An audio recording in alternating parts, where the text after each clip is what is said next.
Hi, folks. Another standard combat series, multi-man publishing of the gamers. We're going to be playing standard combat series. We're going to be playing Guadalajara. All right, we're going to do turn by turn. All right, here's Guadalajara, and this one was made in. Oh, no, I had the year wrong on these things. I'm looking at that little year right there. I'm pretty sure this wasn't 1988. No, this was 2006. So this game came out in 2006. Like I say, standard combat series. All right. This is the series designer's Dean Essig. This game was designed by Ernesto Sasso.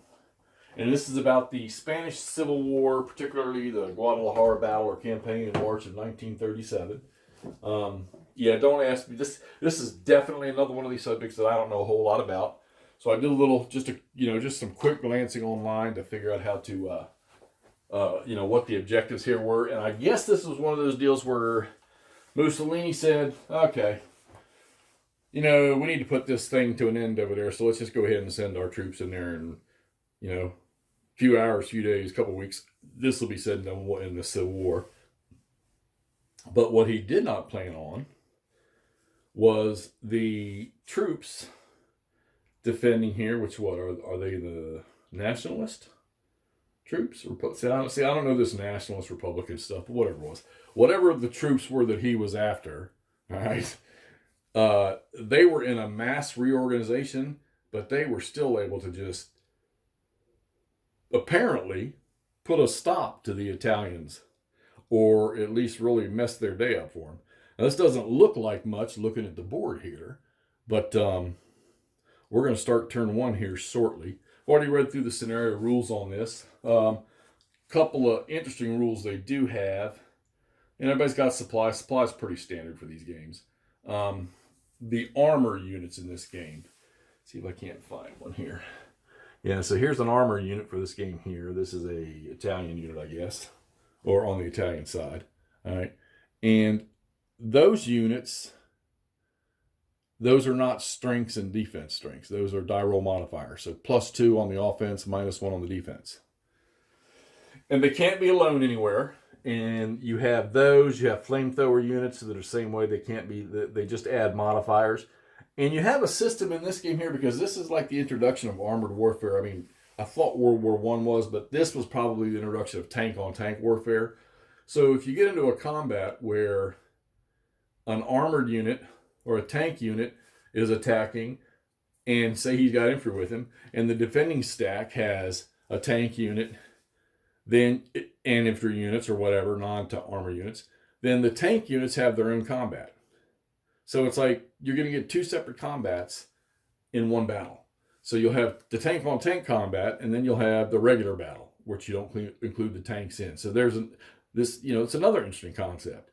So if an attacking force has a tank unit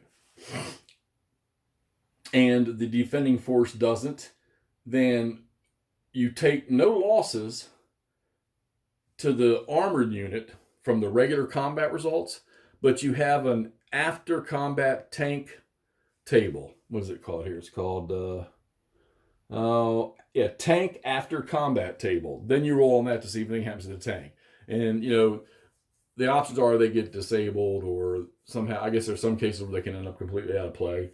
They get disabled, you got to put them somewhere, and then they might come back in later, or you got to do something to bring them back. It's like it's called repair, getting them repaired. Okay, they get disabled.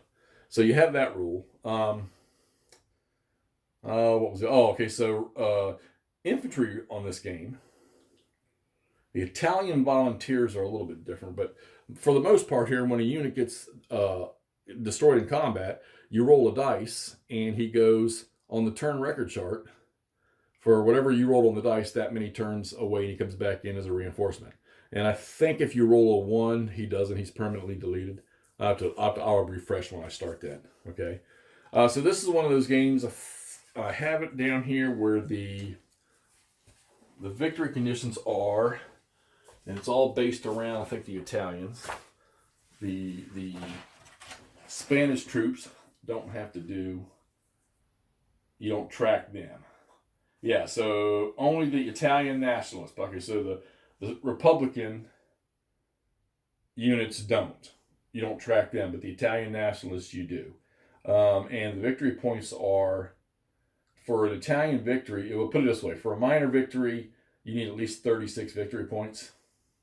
And for a major Italian victory, it's 46. Anything between 30 and 35 is a draw.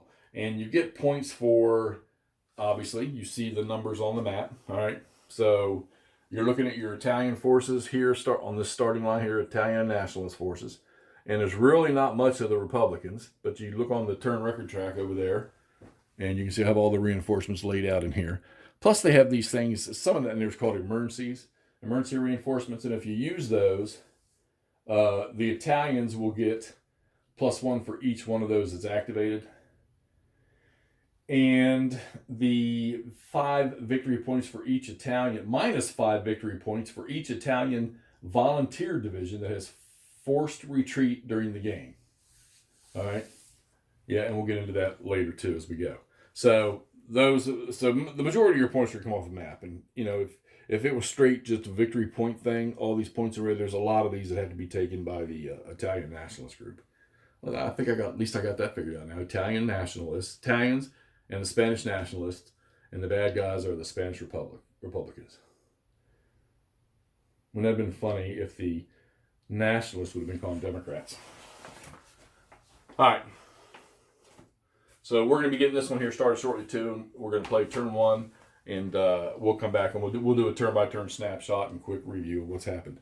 All right, so this is Guadalajara from 2006, Standard Combat Series Multi-Man Publishing, and we'll get back just as soon as we finish turn 1. Talk to y'all soon. All right, let's take a look at the Guadalajara. So instead of filming after every turn, since it plays pretty quickly, I'm going to do it about every 3 turns. And it's a 12-turn game. So let's see what we got, y'all. All right, so the Italians have dashed across the map. This is their entry points are here and here. They got this mass coming on here and then over here. So I found it better for the frontline Republican troops to pull back and then let their reinforcements. You can see they got some pretty decent reinforcements coming on here. Very good mobile stuff. A lot of tank units coming on. They didn't, as of right now, didn't have to bring on so much up here to slow down the Spanish nationalist forces that are up in this area. They're pretty strong defensively, so I don't know how much attacking will do against them, but we can defend, I think, pretty well against them up here. Now, the weather in this campaign sucked pretty much. You cannot move trucks, mobile units, like these are trucks right here, or anything like when you flip artillery over to its move side, they have their trucks. You can't move them off-road. You can't move them in the hills, you can't move them in the woods, and you can't move them even in the open terrain because the weather was so bad. And then it cost your tanks and your infantry pretty much an arm and a leg to move through that stuff. So this is pretty much, this is corridor fighting pretty much. You gotta, if you want to move far, you gotta be on the roads. So that changes the strategy of the defender, because now he can defend in corridors. Thus, like I say, it becomes a corridor battle here. Not much air. You got to roll the dice to see if the Republicans even get any air. And the Italian air rules are optional. And since they're optional, I'm not going to use them. Besides, they only have 2 available anyhow. If they did, you have to roll a dice for that. But for 3 turns, I've not been able to roll any dice to get any air power for the Republicans. All right, victory locations. The Italians and the Nationalists have taken Abanates, that's 2 points. Castellón, Henares, that's 2 points. Argasilla, that's 1 point. And I'm going to say this like I see it. Yadrake, or Yadrake. And that's a 5-pointer. And I think I said the victory conditions were, what I say? I think the minimum is 36. Let's see. Where's that? So the Italian Nationalist Army is going to have at least 36. All right, so 5, 6, 7, 8, 9, 10. No, 5, 6, 7, 8, yeah, 9, 10. No, one more right here. There's 2 more right there for Almadranas. So there's 12. I'm sure they're going to pick up 13. They'll probably might pick this up. That'll be 16, 17. Let's say you get 18, 19, 20, 21, 22. Let's say they get here, 23, 24. See, I don't even know. I don't know. I know one thing. They're going to have to push, either they're going to have to push everything this way as fast, which is what I'm trying to do, to get down here and take the Brehuega area. And if I remember right, Madrid and Guadalajara are just off down this way, I think. But this town over here is 10. There's a 3 there. There's a 5 there. So I'm thinking they either got to sweep hard this way, which you can see. Now, don't be fooled. The only road movement benefit you get is on the white major roads. This track and secondary roads, shoot, armor takes an extra movement point down these, and it's only 1. There's no modifier plus modifiers or ×2 or whatever for this stuff. There's none of that. So they're either got to sweep this way, and it gets dangerous, all these hexes in here for spotting.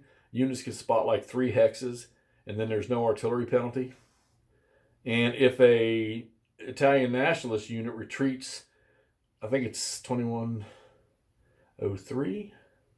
It's one of these 2 hexes here or something. If he retreats into it, they and there's an enemy unit or something adjacent somewhere, they take a step loss on it. Or I have to read it. When I get there, read it. There's some special rule about taking losses for like literally nothing.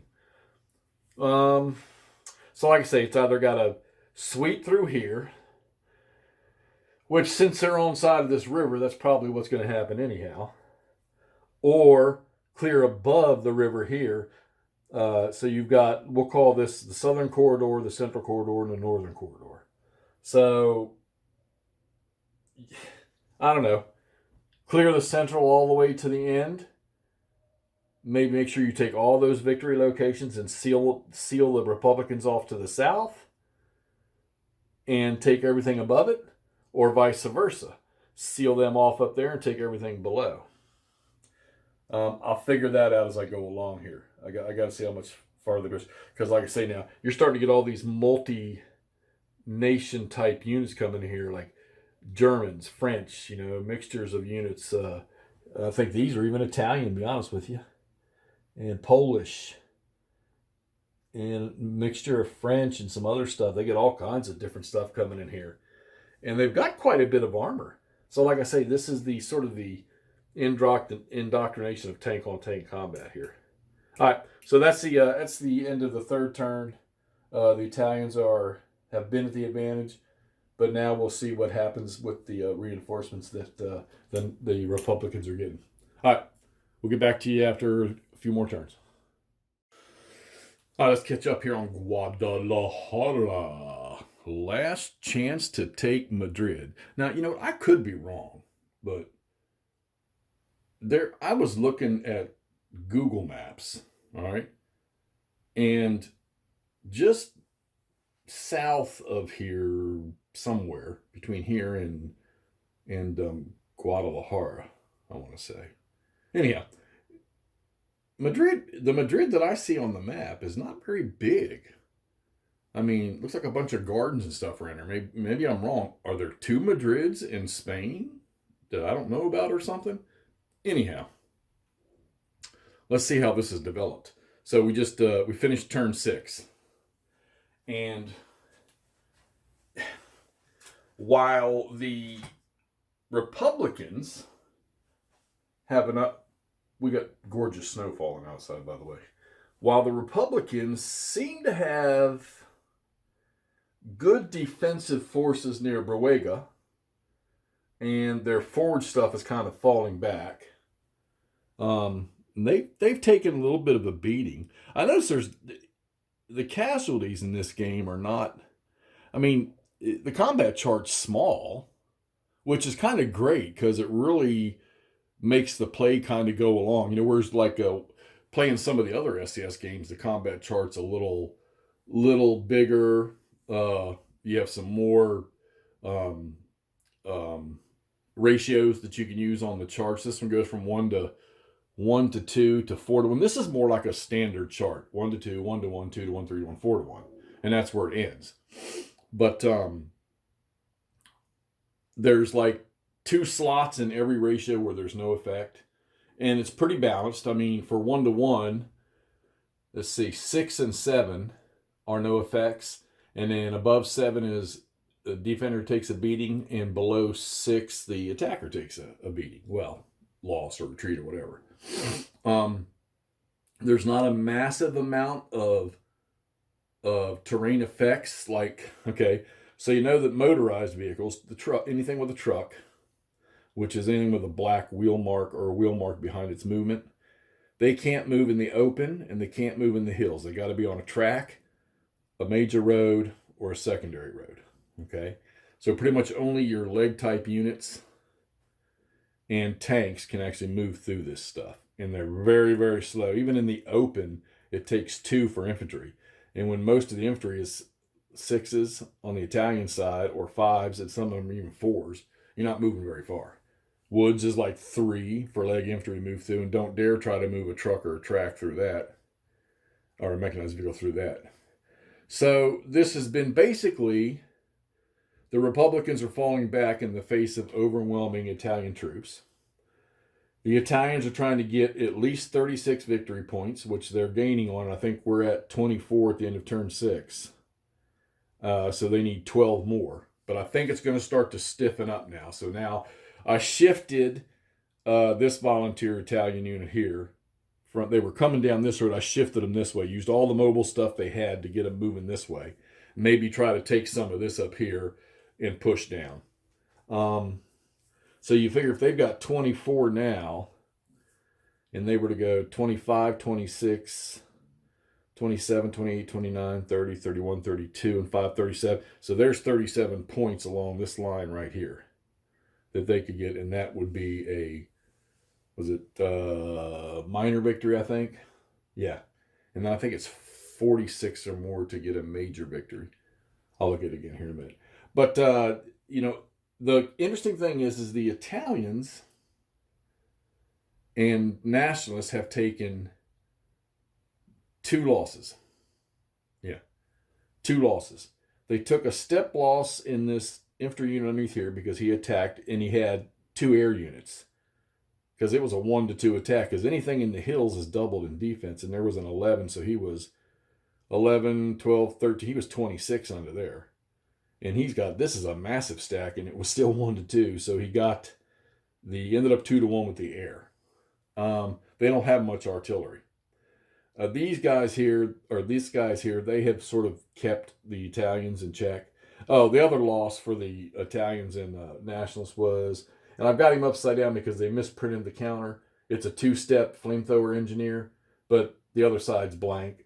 And I think that's a boo-boo because all the tank units that have the special modifiers, they're 2 steps also, and they're the same on the other side. So I just turned him upside down to remind me. So the Republicans are building up in front of Bruega. They've got a decent amount of force right here to cut off the rest of this approach. But the Italians they're awful strong. Or the nationalist troops are extremely strong in infantry. So the only difference is going to be is that there's a lot more reinforcements for the nationalists, or for the Republicans to still come on. They still got 2 more turns. Well, and then they got the emergency ones if they want to bring them in, but we're trying to avoid those victory points. It would be nice if I could punish one of the Italian volunteer divisions, because if you get one of them running or in a panic state, there's 5 victory points they're going to lose. The Italians will lose. And that's probably not good if this is going to be a close win or right now draw. So, but like I say, they're building up. The Italians are pushing. This is going to probably become interesting because that's a large force headed right in here. And it's hard when you look at this map because when you look at these things, you think of when you see nothing in a hex, you think it's just clear terrain. You're like, my God, how am I going to defend that? I want to get in that village. But the villages here The minor villages or regular villages, they're only a column shift. The red ones are double defense. Well, here's something funny. If you're sitting in here, you don't use the village, you're going to use the hill, right? So all of these beige brown colors are hills. Doesn't matter which one you're in, your defense strength is doubled. So I can put these guys anywhere along this line here and they're going to be doubled. I think there's enough force here and there's more coming to probably hold this area. We'll see. Okay, so this is something I was having a discussion with myself last night, is one-to-one attacks. A lot of today's games, that's terrible. Sometimes 2-to-1s are terrible. I think in Day of Days, 2-to-1s were terrible for the attacker. But in this game here, not so much. So, I'm coming to ask myself here, well, you know what? You've got to make one-to-one attacks. You probably have to make 1-to-2 attacks. You've got to take that risk. It has to be done if you want to affect any change in the flow of the combat. So I want to take attacks, and like I say, this was a mass unit sitting right here. It's like, what is there? 15. I think there's 22 attacking points right here. That ought to be pretty good in most games. But hell, there's 211 defense factors sitting there, and they're in the hills. So that's 20. That's 44 defense. All right. But like I say, 1-to-2 chart on this one here. From 6 and down, the attacker is the one that gets hurt, and 9 and up, 9, 10, 11, and 12, or stronger if there's any modifiers, the defender gets. So it's not a really, really bad. I think it's actually a pretty decent combat chart. 1-to-1 is balanced, so it's a 50-50. And then it gets better for the defense going up 2-1, 3-1. And you get to 4-1 unless you roll a 2 or 3 or 4. You're going to just totally destroy something. So. All right, so this is how we've progressed after 6. We've got 1, 2, 3, 4, 5 more turns left, and we'll film after the next 3. All right, talk to y'all shortly. All right, gang, we're going to close out Guadalajara. So we played it all the way through to the end. So we played turns, 7, 8, 9, 10, and 11. All right, so the victory conditions were 46 victory points or more, and it was a major Italian nationalist victory. 36-45 is a minor Italian nationalist victory. 30-35 is a draw. 21-30 is a minor Republican victory. And 20 victory points or less was a major Republican victory. So, let's see what happened here. My little pointer device, there should be. All right, well, we never made any headway once the Republicans got into this zone here, because this is all hills right here, so they're doubled. And if you DG them, then they're just whatever their strength's going to be, because they would be halved and then doubled.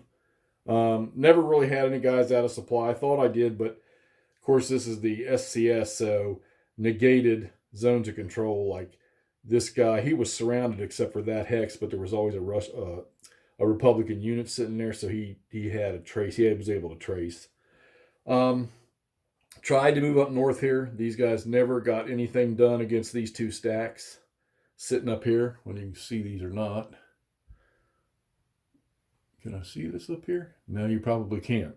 Well, they're up this way, but going this way. But there's not much really to see there. This line pretty much held through here. Once the Republicans got some reinforcements up in here, and these armor units, they actually started to move the Italian or the Italian and the nationalists back. This line just it gave a little, but then it handed out a little bit. So the Italians were just never able to break through there. They would knock a few units off, but then these guys would turn around and not knock or reduce anything, but they would sort of put them in check. And then, like I say, down here at Brihuega, just never. I mean, they got there, but they were just never able to break that line because there was enough forces here to pull out a unit and replace a unit. Okay. The division morale track, interesting because you have 3 Italian volunteer divisions that you track, and only one of the divisions ever took a step loss. And whether or not you can see it, it's over here. And they only went to 5, and you had to get to 11 before you started checking for panic. So maybe I just wasn't pushing enough, or maybe I just couldn't generate enough attacks against them to cause anything to flip. So back on turn 8, the Republicans took that far corner victory location way over yonder. Why can't I see it? Let's lift up a little bit here. There we go. Oh, that's why. All right. So they took this victory location way over here, all right, and drove that engineer unit out. So that changed the victory points down to 22, which is where it remained for the next 4 turns. And 22, of course, is a Republican minor victory. All right, what can we say about this game? We can say that it's tough, considering the terrain, considering the trucks can't move. Actually, you know what? We'll talk about that in review. So this is the end of the game. It's 11 game turns, and it ended up in a Republican minor victory. So they stopped the Italians and they stopped the nationalists. This was Guadalajara, the last chance to take Madrid in March of 1937. All right. Thanks for watching this one. We'll come back here shortly with just a review.